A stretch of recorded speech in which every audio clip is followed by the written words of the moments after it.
kaulo sa mga tao, kay marangal na siya nga trabaho. Dayon ng taho kay nun kaayo.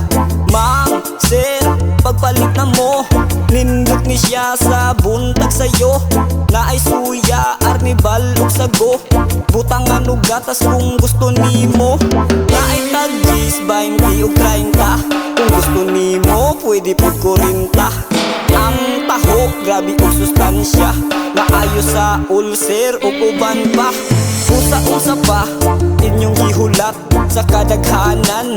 Kini kay sapat, kaysa diet, taho ang dapat. Isyagit ang taho o atong ikalat. Mamaligya ay rako og taho, musyagit mo suroy mo pasan og layo. Taho, taho, oy, pagpalit na mo.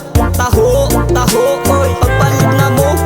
Mamaligya ay rako og taho, musyagit mo suroy mo pasan og layo.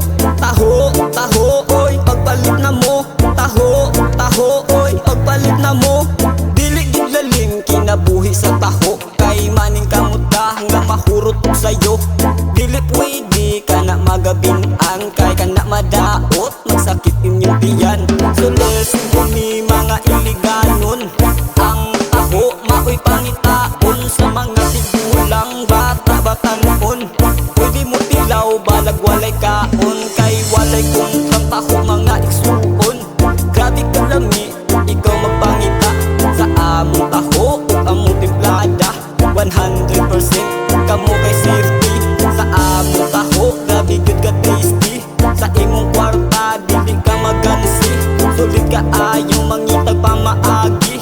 Mangita mo taho na arami di ari. Mamaligya ay rako og taho, musyagit mo suroy mo pasan og layo. Taho, taho, oy, pagpalit na mo. Taho, taho, oy, pagpalit na mo. Mamaligya ay rako og taho, musyagit mo suroy mo pasan og layo. Taho, taho, oy, pagpalit na mo.